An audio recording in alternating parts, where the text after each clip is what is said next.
Clevy is the most powerful demon king who despises all of mankind, but as fate would have it, in his conquest to exterminate the human race, a mere baby melts his heart, and he ends up adopting the child as his own. Now he must hide his true powers and pretend to be an ordinary loser to live in the human world. As the series starts, she follows her father to the farm, and after they are done, he calls her to follow him back home. She looks around the house. She looks at the map of Esdi and sees that right after the map there are dark places. Very dark, just their continent and dark places. She wonders why. As a very curious girl, she looks at her father and asks, "What is beyond their city?"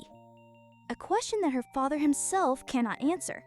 He knows she is curious and indeed wants to give her an answer, but he can't. Why? Because he doesn't know too. He reveals to her that every human just like her was born curious. They wanted to know more. However, every attempt they have made to enter that dark place has ended in destruction. He tells her that in those dark places, there are 4 demons. These demons are guarding the west, east, north, and south of Esdi, and all the teams they have sent to try to find out what is beyond them have been annihilated, killed. She is shocked.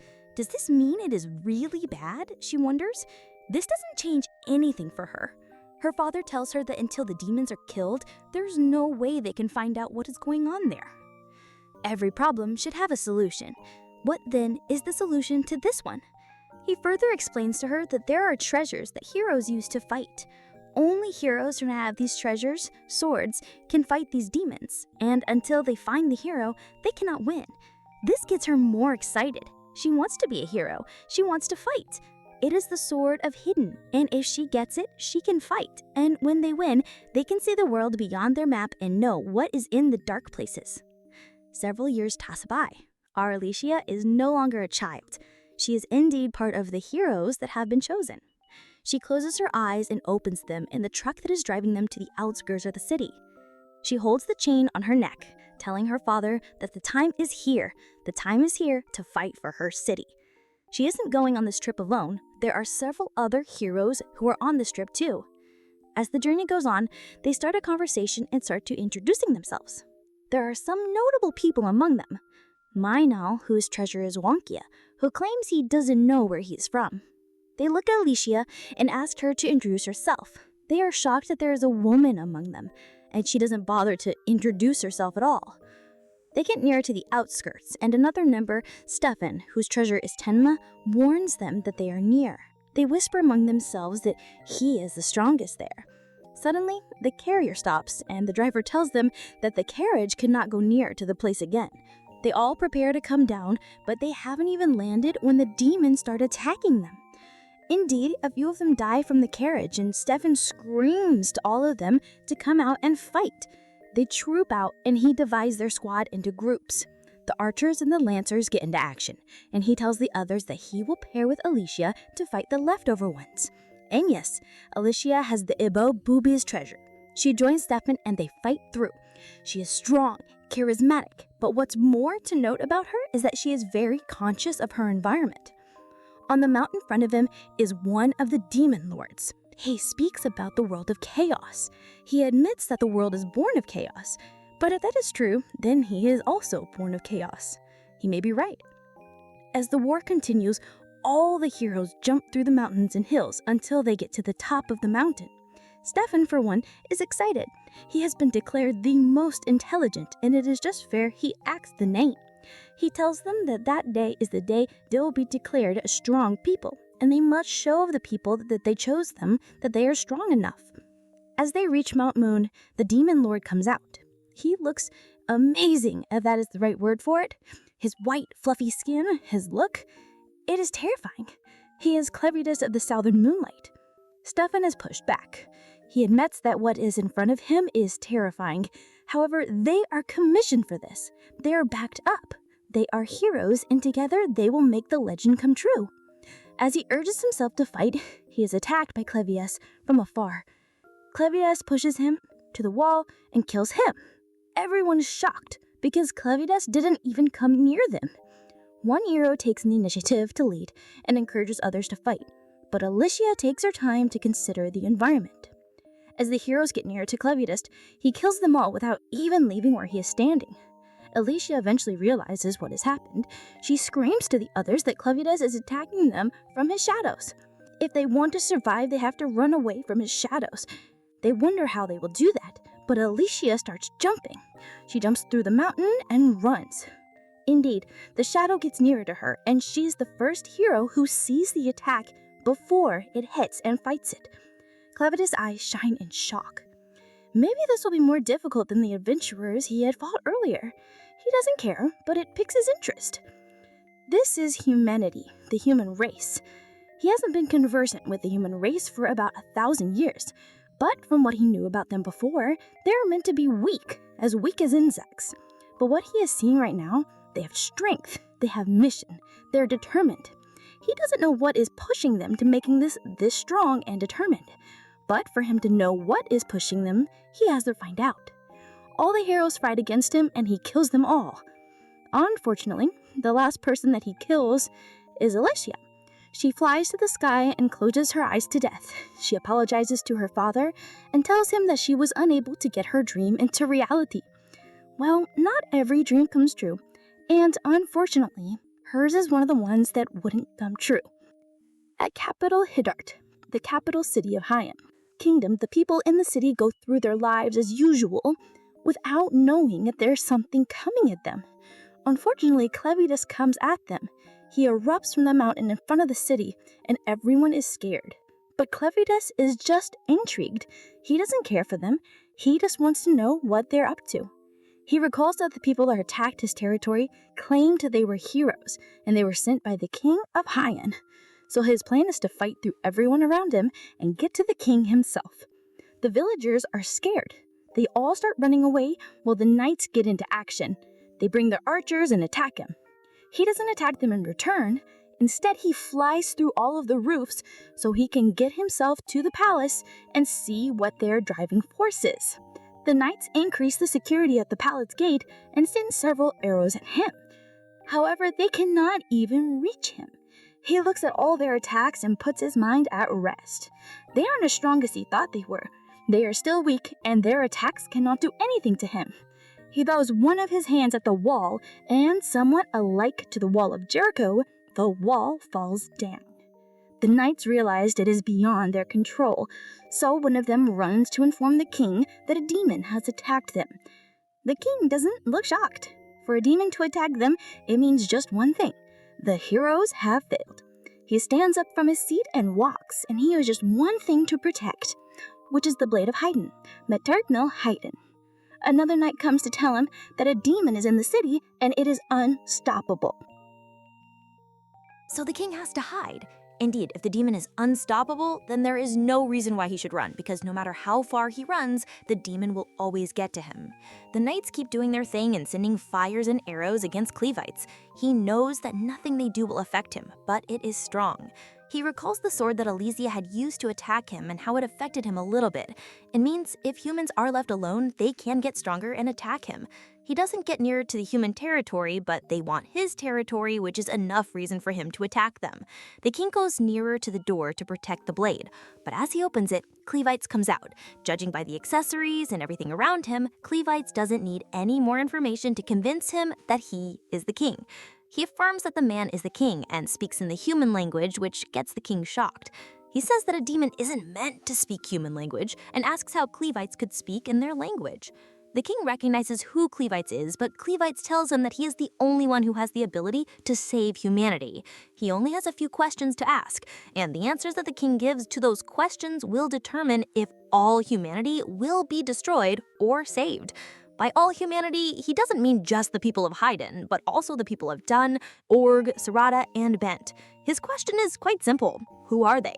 What is their character? What is their driving force? And why are they attacking the demon kingdom?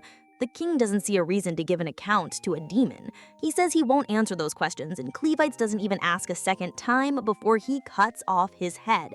Clevites walks away from there, assuming that humans are threats to him, so he must destroy them. He says that for him to destroy the entire humanity, he needs a team to work with. He has to take his time to build one. As he walks away, a baby with a dying mother cries loudly. The mother holds him with her last strength, and Clevites hears his cry and walks nearer to him. Seeing it's a human baby, he barely cares. However, the mother speaks to him. She begs him to please save the child. That gets him shocked. Can't she see who she is begging? She is begging the real source of their issue. He reminds her that he is out to destroy humanity, and if she wants someone to blame for the child's death, she should blame the child for being born as human. The dying woman speaks in her defense. She insists that a child doesn't have an opportunity to choose what he wants to be born as. He doesn't care. He, however, tells her that if she wants him to save the child, she should prove to him why he should. She reminds him that she is dying. She can't prove to him that he is worth it. However, she is sure the child will prove his worth when he's old. With this, she gives up the ghost. He picks up the child. He isn't convinced, but since she claims the child will prove his worth, it doesn't take him so much time to watch a human grow. So he will watch and see what the child grows to be. Meanwhile, in this massive kingdom, there are 5 human races in this world, made up of Dun, who have the highest numbers, the Orgites, who are very brave with horns on their heads. Next are the Sladens, who are basically introverts and don't like talking with the other races. Next are the Venti, who look a lot like demonic bandits, but are really powerful. Finally, the Hyenans, who look a lot like humans and are the smallest of all races. As expected, they're also the wisest race with the capabilities to make weapons from iron oxide. However, the royal family are the only ones with the secret technique to do this. Since their wisdom is all they have to offer, they have been selling these weapons to the Dun race. These transactions have gone on to cause the 2 races to embark on some plot development adventures together, giving rise to mixed breeds. Even with this, there are a very few pure Hyenians. Outside the massive kingdom which these races inhabit, there exist wild-looking dark beasts with 9 tails like Kiriyama and Naruto. Meanwhile, somewhere in the depths of the lunar mountains, the 9-tailed massive beast Clevites fends off some smaller beasts who were just about to devour the baby. Scared, the baby starts crying, and Clevites is worried that the baby would soon hit its expiry date. He wraps himself around it and wonders what he could do to silence this loudmouth. Bravely, he places the tip of one of his nails on the baby's head and it falls asleep.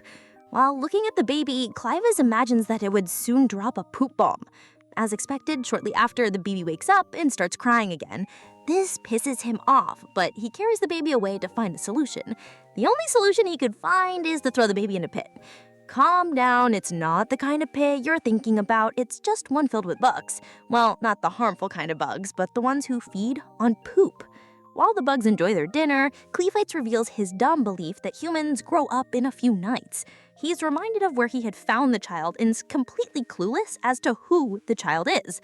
He blames his good heart for turning around to pick up the child, but enough regrets. What would he do with the child? Fortunately, his pride as the Lord of Dark Beasts makes him not consider returning the child and is determined to raise the child. However, he can't do this alone since the child has got to feed and he has no knowledge of how humans operate.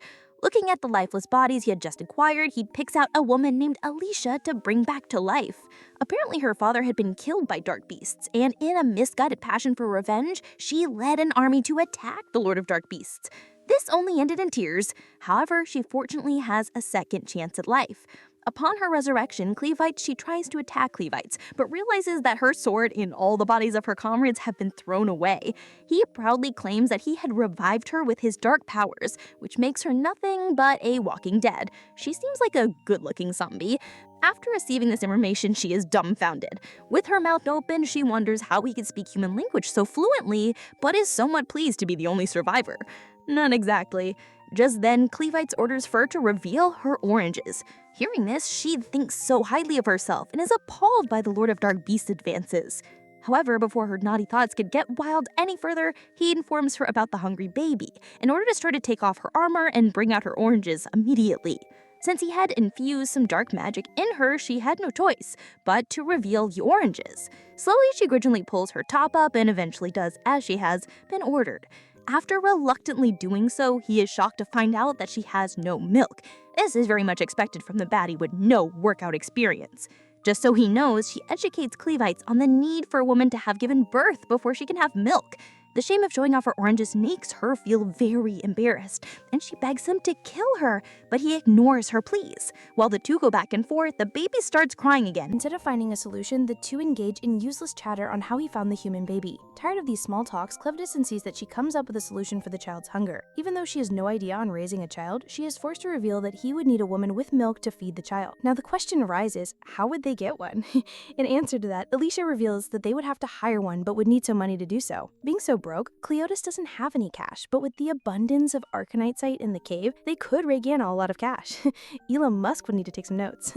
Well, Alicia considers attacking him, but since she wasn't with her sword, he had no choice but to remain still. After a brief moment of contemplating, Cleotis agrees that they get someone with milk to feed the baby. He's about to step out when she informs him that it is impossible to go into the town in his current form. Looking at how large he is, he would end up scaring everyone they came across. After first she offers to take the baby into town herself and find a mother for it. However, Clevitis doesn't consider this option since he doesn't want the baby to go out of his sight. Instead, he transforms into a human boy.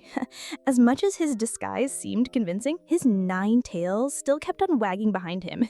With a little born in his head, he ends up retracting the tails into a shadowy opening underneath him. Even with this, the born remains visible, but he doesn't seem to have an idea about it, and Alicia decides to keep her mouth shut. Before heading out, he thinks of a name for himself and the child, and comes up with Clen for himself and Luna for the child. Only at that moment does he seek to know Alicia's name, and she reveals it to him. After that, they head out to a small river. On arrival, Alicia assumes responsibility of bathing the child. While doing so, he gets interrupted by Clen, but continues only to be rewarded with some pee on her face. Clen basically criticizes everything she does like an annoying mother-in-law, from how she cleans a child to how she wraps himself up, and specifying places she should focus on while cleaning him up. After cleaning up the child, he is very excited. However, Clen believes that the poop-eating bugs did a better job at cleaning than Alicia. The two arrive at Alicia's camp and find it empty. However, she reveals that they had kept all their valuables somewhere else.